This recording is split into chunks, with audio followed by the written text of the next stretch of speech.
What? I'm your host, Tom Kearns, and welcome to the Anglo-Saxon England podcast. Episode 33, King Ecgberht the Conqueror. In 786, King Cynewulf was murdered, throwing Wessex into disorder.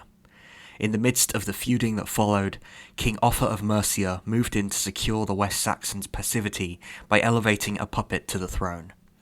He did this in the form of his son-in-law Beorhtric. This manoeuvre did not go unchallenged though, and Beorhtric faced opposition from at least one West Saxon nobleman, Ecgberht, who warred against Beorhtric, but was ultimately driven into exile in Francia for his troubles. Upon Beorhtric's death in 802, Ecgberht would return from his exile and claim the West Saxon throne, and so would begin a period in which the political map of southern England was changed forever, as Ecgberht led a reconquest of all the lands south of the Thames, and secured West Saxon pre-eminence in southern England. But who was this Ecgberht? Like many figures of early Anglo-Saxon history, he seems to almost materialise out of nothing. This can't be accurate, of course, he must have had some background, but what little survives is confusing and must be unpacked. Specifically, there are two different traditions about Ecgberht's ancestry, and both come from the Anglo-Saxon Chronicle, or more specifically from two different recensions of the Anglo-Saxon Chronicle. The oldest recension, the one found in the Parker Library in Cambridge and usually referred to by scholars as the A recension, begins with a genealogy of King Alfred, which identifies Ecgberht as a descendant of Ingeld, the brother of King Einar, thus making Ecgberht a member of the West Saxon nobility. This same descent is given in the entry covering the year 855 to 859, detailing the downfall and death of Ecgberht's son Athelwulf. This would be uncontroversial if it wasn't for a comment written into the margins of another recension of the Chronicle, one written in Canterbury around the year 1100, which claims that Ecgberht, father of Athelwulf, was the son of King Ealhmund of Kent. In the A recension, Ecgberht is twice called the son of Ealhmund, but this Ealhmund is never identified as the King of Kent. This has led to some scholarly disagreement, with some scholars suggesting that Ecgberht was a member of the Kentish royal house, who forged a link to the West Saxon throne. Others suggest that Ealhmund was King of Kent, but was also a member of the West Saxon dynasty, probably through intermarriage with West Saxon nobility. This is the view most often encountered, and I don't see any reason to reject it. It would also help to explain how later Ecgberht was able to so easily annex Kent, but I'll say more about this later when I get to it. So after the death of Cynewulf in 786, Ecgberht attempted to claim the throne, but was unsuccessful in doing so, and was driven into exile in the court of the Emperor Charlemagne. As I said in the episode on Offa, this wasn't an unusual fate for noble Englishmen during his reign, as Offa sought to build his Mercian empire. It seems that Ecgberht was yet another victim of Offa's imperialist designs. There is some confusion though in the Chronicle about how long Ecgberht was in exile. Some recensions of the Chronicle say that Ecgberht was in exile for 3 years. This seems odd since Beorhtric ruled for 16 years, so these numbers don't seem to add up, since how would the exile last for only 3 years if Ecgberht came into conflict with Beorhtric in the wake of Cynewulf's death, and Beorhtric then proceeded to rule for 16 years? Offa wasn't known to be kind to his enemies, so it seems out of character for him to allow Ecgberht to stay in Wessex unmolested. The usual scholarly suggestion is that the 3 recorded in the Chronicle is actually a scribal error, and the scribe actually meant to write the Roman numeral for 13, but forgot the initial X. This still poses a bit of a problem, since it doesn't account for the full period of Beorhtric's reign. Possibly it may be yet another mistake on the part of the chronicler, or it may suggest that it took about 3 years for Beorhtric to fully establish himself as king, or even that Ecgberht was able to return to Wessex in the period following the death of Offa in 796. It's unclear, but the important part is that Ecgberht spent a period in exile in Francia. If you think back to the episode on Offa, I talked there a bit about how the Mercian king sought to treat Charlemagne as an equal, something that Charlemagne tolerated up to a point, but certainly didn't agree with. The exile of Ecgberht at Charlemagne's court is reflective of a tendency for the Frankish emperor to give aid to Offa's enemies. We know that he had ties to the Northumbrian court through his advisor Alcuin. He also harboured exiled Englishmen from Offa's southern enemies, including the future King of Kent, Ecgberht. While Offa saw Charlemagne as an equal and ally, Charlemagne seemingly was wary of fully backing Offa, and preferred instead to hedge his bets by fostering good relations with men who might well return to rule in England after Offa's death. We know very little about Ecgbert's time in Francia. Later historians engaged in a decent amount of retrospective myth-making about the time. William of Malmesbury, for example, writing in the 12th century, claimed that Ecgbert's success as a ruler was based on skills he learned from the Franks. Even later, a 15th century writer claimed that Ecgberht married a relative of Charlemagne named Redburga, and thus the West Saxon kings were from then on kinsmen of the great Frankish emperor. Redburga seems to be fictional though, and in truth we don't know the identity of Ecgbert's wife. We do know though that Charlemagne was very careful about allowing his kin to marry foreign rulers, even refusing a match between one of his daughters and Offa's son Ecgberht, so it seems unlikely that he would have allowed an obscure exile to marry into his family. Ecgbert's years in Francia are a mystery, but what is not a mystery is that in 802 he returned to Wessex and finally succeeded in becoming king. This was a moment of great tension, as the Mercians faced the prospect of losing control of their southern border. Something happened in 802 which bears some unpacking, and which may be related to Ecgbert's return but equally may not be. Following the death of Beorhtric, Athelmund, the ealdorman of the Witcher, invaded Wessex by crossing the Thames at Kempsford. He was then met by the ealdorman of Wiltshire, Weohstan, and the two fought a great battle at Kempsford in which both ealdormen were killed. On its face, it would be simple to present this as a Mercian attempt to install another puppet on the West Saxon throne, and this may well be the case, but it's also worth considering that Athelmund was an heir of the kings of the Witcher, who had been subjected and demoted by Mercia in the relatively recent past. It's possible then that he was attempting to claim a kingly title for himself. If he was acting with Mercian backing, then it's reasonable to ask why didn't Cynewulf lend him greater support. Another possibility is that the border between what is today Gloucestershire and Wiltshire had a long history of passing between Mercian and West Saxon control, making it certainly disputed territory. Thus, Athelmund may have been seeking to retake lands that he regarded as his own, and not to interfere in the West Saxon transfer of power at all. We don't know. Certainly if the aborted invasion was an attempt to keep control of Wessex, then it was a failure. But the Battle of Kempsford could have had major repercussions for West Saxon and English history. Not only could it have allowed the Mercians to continue to control Wessex after the death of Beorhtric, but just think of what would have happened if Weohstan hadn't been killed. With the prestige of a victory, he could have taken the throne, and if he had, then there would have been no King Ecgberht, possibly no end to the Mercian supremacy, and probably no King Alfred. English history would have looked totally different, if we could even meaningfully still speak of English history at all. But things didn't turn out that way. Athelmund was killed, as was Weohstan, and the Mercians made no attempt to prevent Ecgberht from becoming king. The period of his rule, from 802 to 825, has left little to no footprint in the historical record. From this we might imagine that he was simply keeping to himself in Wessex.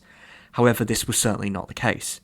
He seems to have been primarily focused on removing any threat posed by the Cornish, as in 815 we are told in the Chronicle that he unleashed a great force against the Cornish and ravaged their entire kingdom from east to west. In 825 he was back in the West Country, as charter evidence attests that he was moving between royal sites in Hampshire and Devon when a battle occurred between the Cornish and the men of Devon at a place called Gavelford.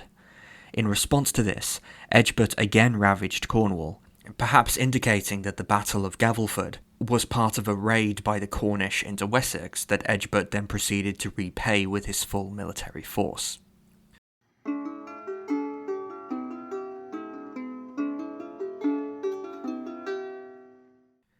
Hello listeners, thank you so much for listening to this episode. I just wanted to let you know that if you enjoy what I'm doing here, then it really helps me when you leave a review or a rating on the podcast provider that you're using to listen to this.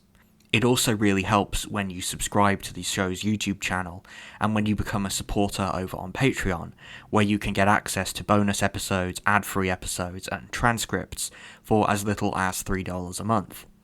And speaking of patrons, I want to give a shout out to Jason Oxley and Mary Teresa Howell, who recently became patrons.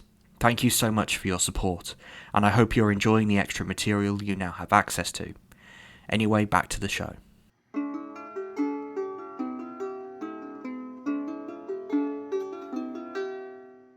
It's not for his wars against the Cornish that Ecgberht is remembered, however.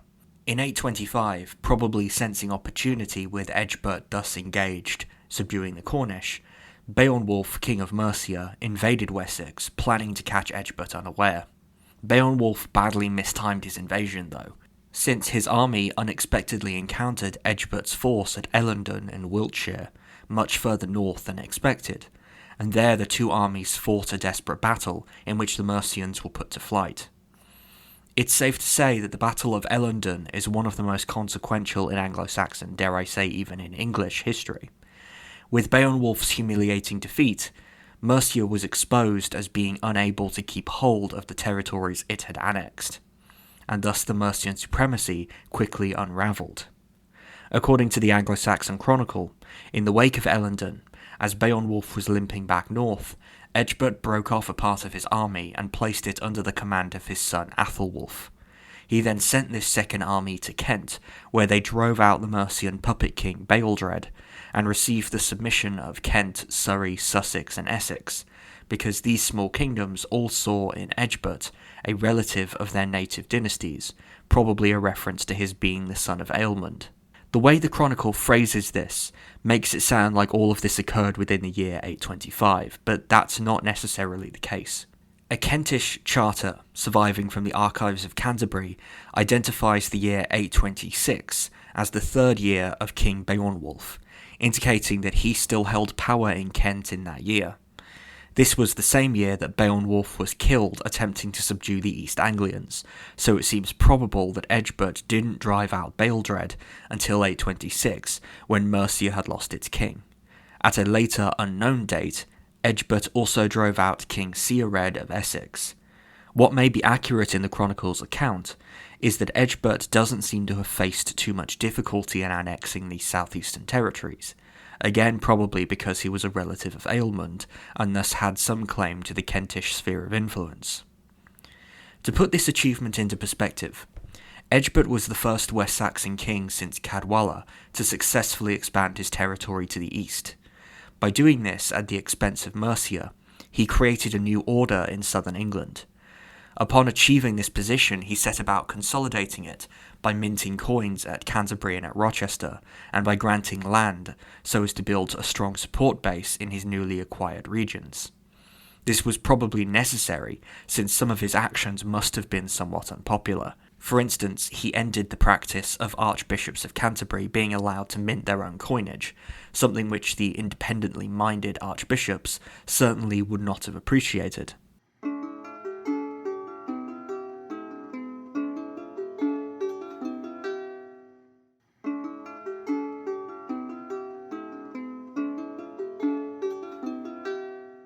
The ascendancy of Wessex after 825 inspired the East Anglians to request Ecgberht's support against Mercia.